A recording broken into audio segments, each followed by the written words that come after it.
Okay.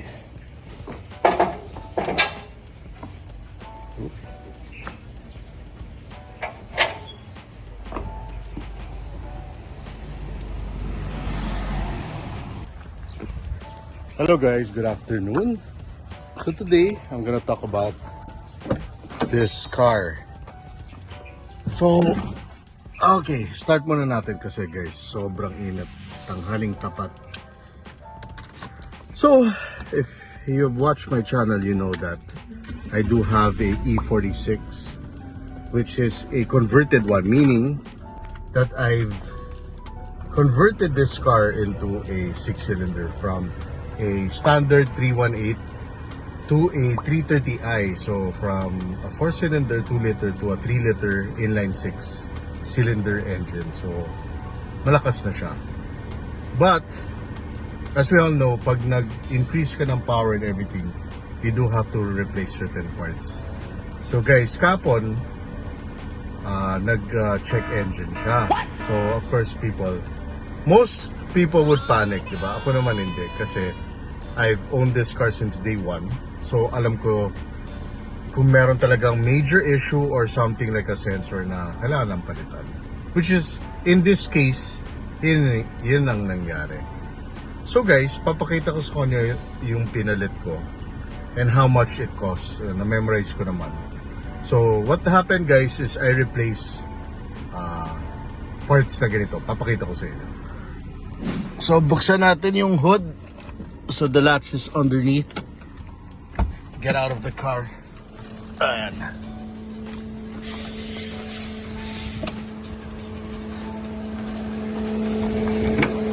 Okay. So sa ilalim guys, actually off ko na lang yung makina, maingay. Okay. Yan. So anyway, I replaced, malak. Yeah, there you go. So if you remove the valve cover gasket, I replaced ignition coil. So tatlo ang pinalitan ko. So every cylinder may ignition coil yan siya ka spark plug. So pinalit ko ng Bremmy, which is original guys. That costs 1.9 per ignition coil.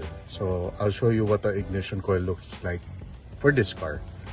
Tapos, I replaced the camshaft positioning sensor, which is here. So, pinalit ko, it has a wire. So, that costs around, I think that was 2.5 guys. But you would think na mas mahal yung parts ng makina compared to parts like, pinalit ko guys, the whole assembly ng window assembly, which is, I'll show you. So, yan guys. Yan ang pinalit ko sa engine. So, ignition coil tatlo. This has 6. I didn't replace the 3 kasi when I scanned it, hindi naman lumabas yung tatlo. Yung defective was cylinder 6, 5, and 3. So, yung pinalit ko. Tsaka yung camshaft sensor. Then, sa labas naman, sige, let's close this. Yun. I did replace the rear brake pads. So makapal na siya yan. Kasi guys, napansin ko when nag-brake ako, medyo may konting wobble na, tsaka may konting vibration. That's when you know that almost metal to metal na from your rotors to your brake pads. So I replaced that front and back. Yan. So ito rin, pinalit ko. So it's kind of hard to see here, but I replaced it naman. Then of course, when you replace that, you have to bleed the system. So, replace ang yung brake fluid mo. So, this one is DOT4. So, I'll show you. The brake pads, guys, cost 1.7 sa front and 2.2 sa likod. Mas mahal yung sa likod. Tapos, I replaced the brake fluid using DOT4 original European brake fluid. So, ito yun. Yan. And medyo mahal to guys, 1,000. Normally that will cost 500, 600. But this one was 1,000. And this is the only one that he had. Yan, made in Germany. Yan na. So, 1 liter of this. Ganda naman ng Okay. Then, Ang pinakamahal actually ay nasa loob. Okay, let's start the car now kasi mainit. On natin yung aircon todo. Whew. Anyway, ang pinakamahal was this, guys. So nasa loob nito, bubuksan mo yung panels nito, then there's what you call a window regulator or a window mechanism. It's an assembly that basically lifts and your window up and down so smoothly. Problema yung sa akin, nagsa-stuck up na siya, so meaning you really have to press it para umakyat. O minsan hindi umakyat, you even have to manually lift it up, like push it up. So yan was 4,500, so medyo pricey. But the thing is naman, they will last you for a long time. So I think this one was replaced now lang, the whole assembly. Kasi naalala ko guys, I had a mechanic before. Parang may ginagawa na siya, you don't have to replace the whole assembly. Parang yung mga alambre lang niya, pinapalitan and whatever, or the motor itself. But this one, pinalit ko na yung buo. But of course, excluding yata the motor is separate. But the motor was still good eh. It was more of the assembly itself.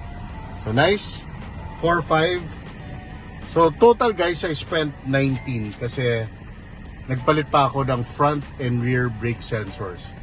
Brake pad sensors. So if you're gonna replace your brake pads, normally palitan mo na rin yung sensor. The sensor naman is not that expensive, so it's 800 a piece. So times 2 lang. For the E46, there's only one in the front and one at the back. So yon. So the total cost of everything was, for the parts, was 19. For the labor, quite pricey kasi 3 guys worked on it. That was 10,000. So 29,000.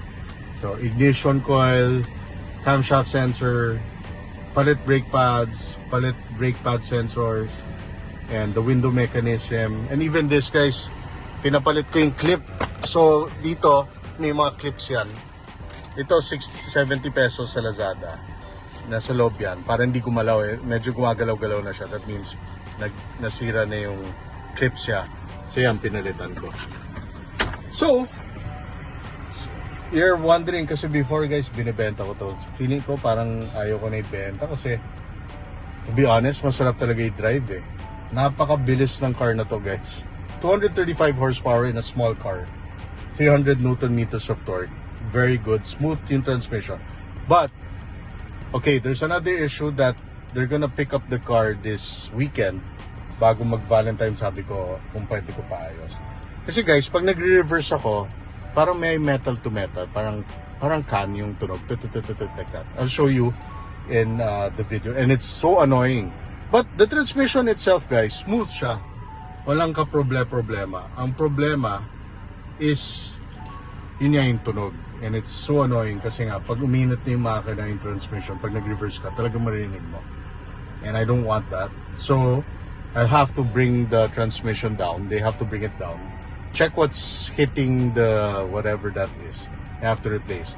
So to bring down the transmission will vary, of course, in labor costs. Pero sa mekaniko ko, he's charging 13,000. Quite expensive. But it's a big job kasi nga you need something to, sasalubong yung transmission pababa, diba? Kasi nasa ilalim yun. But the good thing, yung ATF ng transmission, kasi medyo bago pa yun.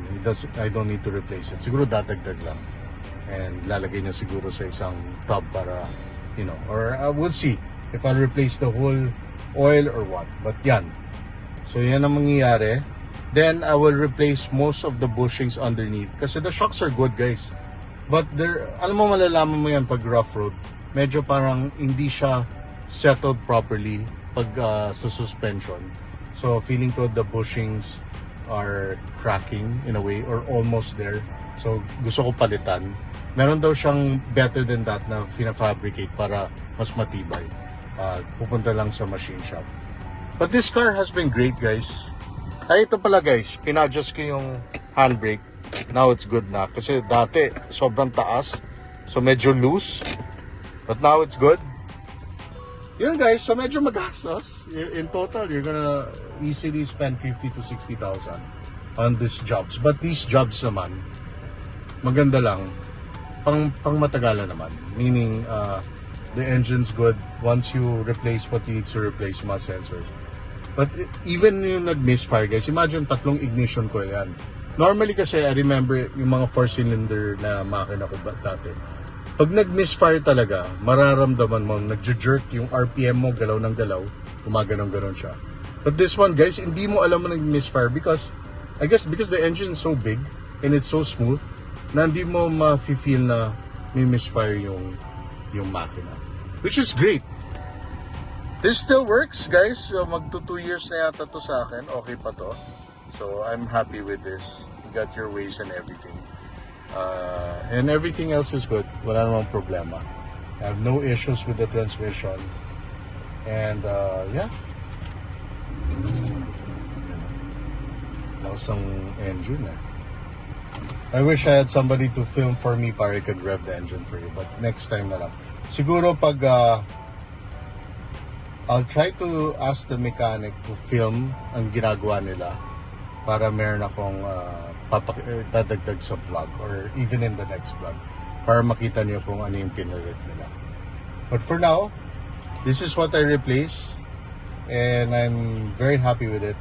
This car, it's hard to sell, guys. Alam mo yan, kasi at that time, hindi ko talaga ginagamit. So sabi ko parang maybe it's better to.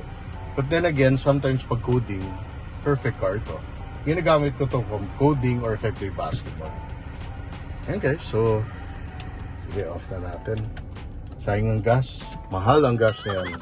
So let's off it. Yan. So it's still nice, guys, diba? Still a nice car. Ganda pa ng paint because I had this repainted like a year and a half ago. So the tires are still good. Siguro yung tires, guys, papalitan ko in 2 years pa or 3 years. So this still runs on, ano ba to? Ano mong gulong ko? Dunlops, yeah. Dunlops pa rin to, 2020, manufacturing date. Yeah. So mga 2 years pa, 3 years. Nakalak na ba? Okay. Maganda ba, makintab-kintab pa. Yan. So this is the update vlog for the E46 and I'm gonna update you more about this car. Siguro one time, let's even bring this malayo, let's say Baguio. Kasi okay na to ulit eh. The last time I was in Baguio, guys, dinala ko to eh. Nag-check engine. So it was a sensor also. No, spark plugs pala, guys. Pinalitan ko. So yan. Tapos also, nag-crack yung expansion tank kasi the coolant tank is plastic, so nag-crack. Buti na lang it wasn't a big crack na nakauwi pa ako. So that's the vlog, guys, about the E46, and I'll see you on the next vlog and the next update. Ito naman, guys, we'll vlog this soon. Update on the Volkswagen T-Cross for people who are interested to buy a crossover na not common here in the Philippine roads but good value for money. And I'll do an update on this car next.